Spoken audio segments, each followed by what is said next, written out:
இதேவேளை இலங்கையில் தமிழ் மொழி மூன்றாம் தரப்பு மொழியாக காணப்படுகின்றமையினால் பல்வேறு பிரச்சினைகள் எழுவதாக பொருளாதார அபிவிருத்தி பிரதி அமைச்சர் முத்து சிவலிங்கம் தெரிவிக்கின்றார். வரவு செலவு திட்டத்தின் 2ஆம் வாசிப்பு மீதான விவாதத்தில் கலந்து கொண்டு பாராளுமன்றத்தில் நேற்று உரை நிகழ்த்திய போதே அவர் இதனை கூறியுள்ளார். மொழி பிரச்சனை ஒரு விஷயமாக இருக்கிறது. மொழி பிரச்சனை அரசாங்க மொழியாக தமிழ் மொழியும் இருந்தாலும் கூட மலையகத்தை பொறுத்த மட்டில் பெரிய நகரங்களை பொறுத்த மட்டில் தமிழ் மொழி ஓரளவு ஓரங்கட்டப்படுகிறது. அதை யாரும் மறுப்பதற்கு இல்லை. பெயர் பலகைகளிலும் கூட முழுமையான தமிழ் மொழி இல்லை. தமிழ் மொழி இருந்தாலும் 3ஆம் இடத்துக்கு தள்ளப்படுகிறது. இதெல்லாம் பார்க்கிற போது வேதனையாக இருக்கிறது. இது அரசாங்கத்தின் கொள்கையும் அல்ல, ஜனாதிபதிகளுடைய கொள்கையும் அல்ல. அவர் கவனத்துக்கு கொண்டாட நாங்கள் முயற்சி கொண்டிருக்கிறோம். இன்னொரு முறை பிரச்சனை வர்றதை யாருமே ஏற்றுக்கொள்ள முடியாது. அதை தாங்கக்கூடிய சக்தியும் நம்ம நாட்டுக்கு இருக்காது, இந்த மக்களுக்கு இருக்காது. ஆகவே இதை யார் உருவாக்குறவர்கள் என்று ஒரு சாராரை மாத்திரம் குறை கூறக்கூடாது. நீ பஸ் வண்டிகளிலே பாருங்கள், பஸ் வண்டிகளிலே சில எழுத்துக்கள் தமிழ் எழுத்துக்கள் எங்களால் வாசிக்க கூட முடியாது. அவ்வளவு சிறிய எழுத்துக்களாக எழுதப்படுகிறது. அது கேட்டாலும் கூட அது நடைமுறை சாத்தியப்படவில்லை. இதுதான் நாட்டிலே இனப்பிரச்சனை வர்றதுக்கு ஆணி வேர்கள். இதுதான் மொழி பிரச்சனை ஒரு ஆணி வேர். கவிஞரும் தென்னிந்திய நடிகருமான VIS ஜெயபாலன் நேற்றிரவு நாடு கடத்தப்பட்டுள்ளார். நோர்வே பிரஜையான இவர் சுற்றுலா விசா விதிமுறைகளை மீறி செயற்பட்டமையினால் கைது செய்யப்பட்டு குடிவரவு குடியகல்வு திணைக்கள அதிகாரிகளினால் தடுத்து வைக்கப்பட்டிருந்தார். நேற்றிரவு துருக்கியூடாக நோர்வேக்கு ஜெயபாலன் நாடு கடத்தப்பட்டுள்ளதாக குடிவரவு குடியகல்வு திணைக்களத்தின் அதிகாரிகள் குறிப்பிட்டனர். இந்தியாவிலிருந்து இலங்கை வந்திருந்த VIS ஜெயபாலன் விசா விதிமுறைகளை மீறிய குற்றச்சாட்டில் கடந்த வெள்ளிக்கிழமை வவுனியா பயங்கரவாத தடுப்பு பிரிவினரால் கைது செய்யப்பட்டிருந்தார். மெரிகான தடுப்பு முகாமுக்கு கடந்த சனிக்கிழமை மாற்றப்பட்ட அவர் குடிவரவு குடியகல்வு திணைக்களத்தின் அதிகாரிகளால் விசாரணைக்கு உட்படுத்தப்பட்டிருந்தார். நோர்வே தூதரகத்தினர் நேற்று முன்தினம் அவரை சந்தித்ததை அடுத்து நேற்றிரவு அவர் நாடு கடத்தப்பட்டுள்ளார். இலங்கையை பிறப்பிடமாக கொண்ட VIS ஜெயபாலன் பல தென்னிந்திய திரைப்படங்களில் நடித்துள்ளமை குறிப்பிடத்தக்கது. சிந்தனையை தூண்டும் அறிஞர் வாக்கு அடுத்து.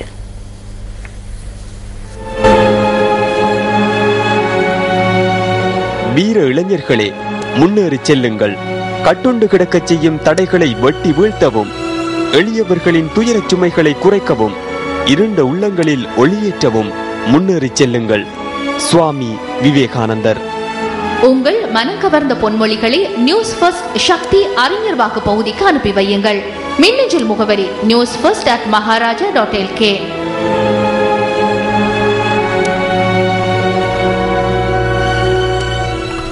யாழ்ப்பாணம் முதல் திருகோணமலை வரையான கடற்பரப்பின் 300 கிலோமீட்டர் தொலைவில் உள்ள ஆழ்கடல் பகுதிகள் கொந்தளிப்பாக இருக்கும் என வளிமண்டலவியல் திணைக்களம் எதிர்வு கூறியுள்ளது.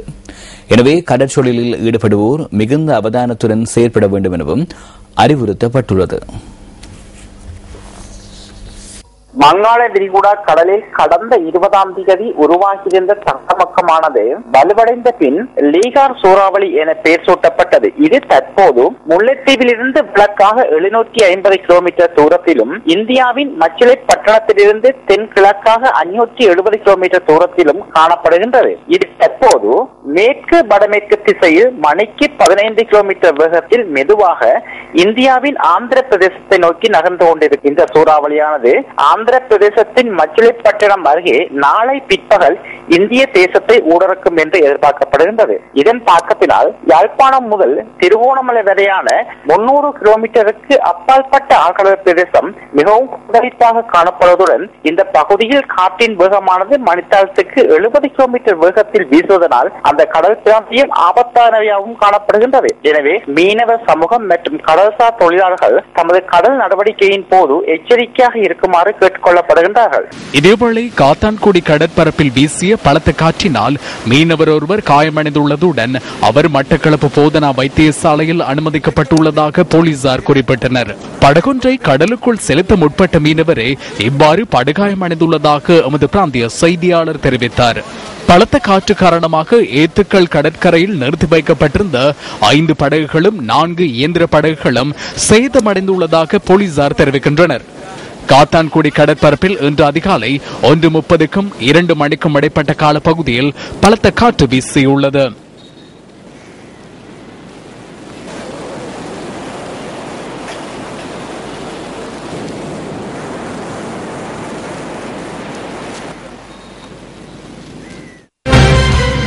ප්‍රධාන අනුසරණ සිද්ධාලේ බලක් පේයාව இலகுவில் மறக்க முடியாத குடும்ப நிவாரணி. மண்வளத்தையும் மனிதர்களின் நலன்களையும் பாதுகாக்க நீர்நிலைகள் அவசியமானவை. நாட்டில் நீர்நிலைகளை பாதுகாக்க வேண்டியது அனைவரதும் கடமையாகும். வடமேல் மாகாணம் புத்தளம் மாவட்டத்தில் உள்ள உடப்பு வண்ணாம்குளம் கவனிப்பாரற்ற நிலையில் காணப்படுகிறது. நீரை சேகரிக்கவும் நிலத்தின் வளத்தை பாதுகாக்கவும் மனிதர்களின் வாழ்வை செழிப்பாக்கவும் பண்டைய காலங்களில் குளங்கள் பாதுகாக்கப்பட்டன. அவை தெய்வத்திற்கு நிகராக புனிதமாக வணங்கப்பட்டன. ஊருக்கு அழகு ஆறு என்பது போல நீர்நிலைகள் அழகை மாத்திரமல்ல ஆரோக்கியத்தையும் தருகின்றன.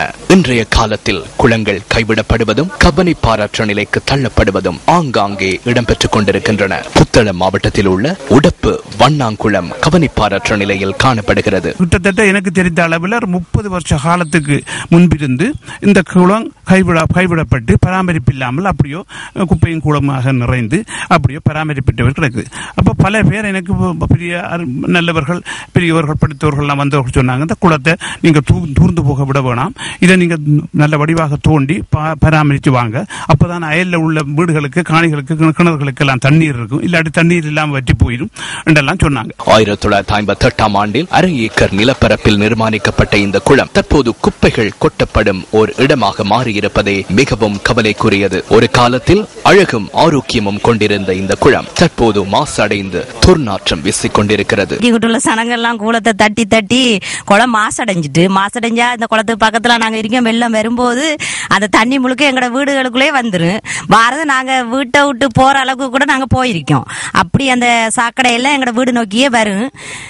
நுழம்பு இனி முட்டையிடு நாங்க இனி பிள்ளைகளையும் கொண்டுட்டு வீடு விட்டு போற மாதிரி போறோம். புதிய குளங்களை உருவாக்கவும் கைவிடப்பட்ட குளங்களை புனரமைப்பதும் அவசியமானது. உடப்பு பிரதேசத்தின் வளத்தை பாதுகாக்க வண்ணாங்குளத்தை புனரமைக்க சம்பந்தப்பட்டவர்கள் நடவடிக்கை எடுக்க வேண்டும் என பிரதேச மக்கள் கோரிக்கை விடுக்கின்றனர். உங்கள் வாழ்க்கை எங்கள் செய்தி. இன்றைய பத்திரிகைகளில் வெளியான கேலி சித்திரங்களிலிருந்து நாம் தெரிவு செய்த கேலி சித்திரம் அடுத்து.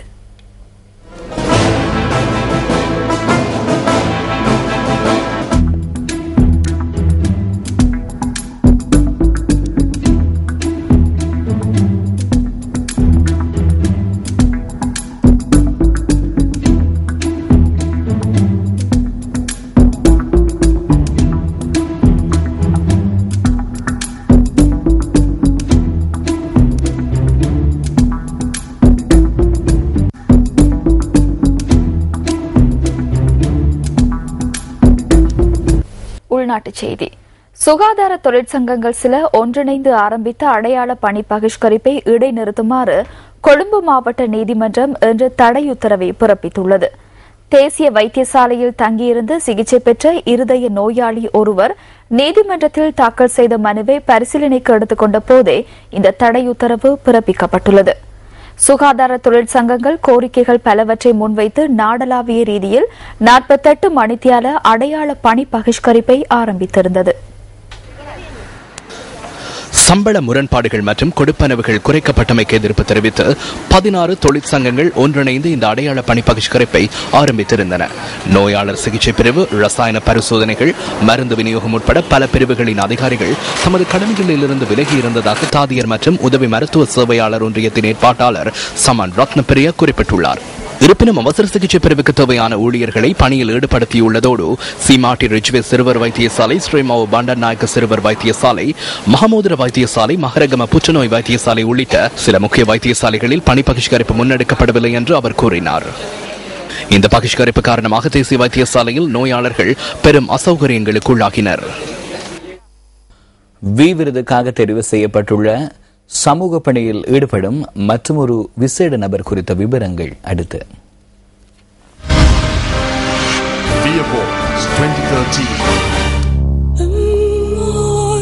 தாயின் அரவணைப்புடன் கூடிய உதயமே உலகின் உருவாக்கம் என்ற கருப்பொருளை நிதர்சனமாக்கும் வகையில் உன்னதமான தாய்மை உணர்வில் உலகை அவள் உருவாக்கினாள். உன்னதமான தாய்மையின் ஊடாக மனிதாபிமானத்தை அடையாளம் கண்டு சமூக சேவையில் ஈடுபட்டுள்ள அந்த பெண் திலகா டி ஃபெட்ஸ் ஆவார். வத்தளை ஹந்தல பகுதியில் வாழ்ந்து வரும் இவர் மலர துடிக்கும் மொட்டுக்களை பூத்து குலுங்க செய்வதற்காக போராடும் ஒரு சமூக சேவையாளராக மட்டுமன்றி இந்த ஆதரவற்றோரின் நிஜ தாயாகவும் திகழ்கின்றார். பிரித்ரபுர சிறுவர் இல்லம் மாத்திரமன்றி கட்டானையிலும் இதுபோன்ற சிறுவர்களின் தாயாக திகழும் திலகா டி ஃபெட்ஸ் தேசத்திற்கு ஓர் முன்மாதிரியாகவும் திகழ்கின்றார்.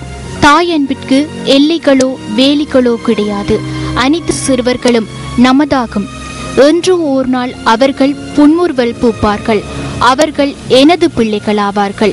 வாழ்வில் வாழ்க்கையை கோரி நிற்கும் அவர்களுக்கு நான் தாயாவேன். அவர்கள் சுயமாக எழுந்து நிற்கும் நாள் உருவாக வேண்டும் என்பதே எனது தேவையாகவும் இருக்கின்றது.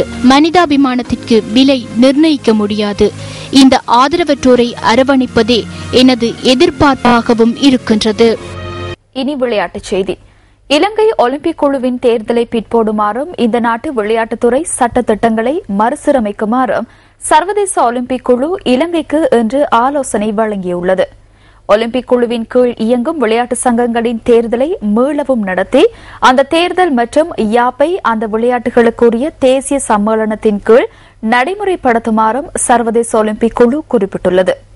விளையாட்டுத்துறை அமைச்சரும் ஒலிம்பிக் குழு அதிகாரிகளும் லொசன் நகரில் சர்வதேச ஒலிம்பிக் குழு அதிகாரிகளை சந்தித்த சந்தர்ப்பத்தில் தேசிய ஒலிம்பிக் குழுவுக்கு இந்த அறிவித்தல் விடுக்கப்பட்டுள்ளது. இத்துடன் நமது 8 மணி பிரதான செய்திகள் நிறைவடைகின்றன. வணக்கம். Hotline 0114-896-896 www.newsfirst.lk. Feedback at newsfirst.lk.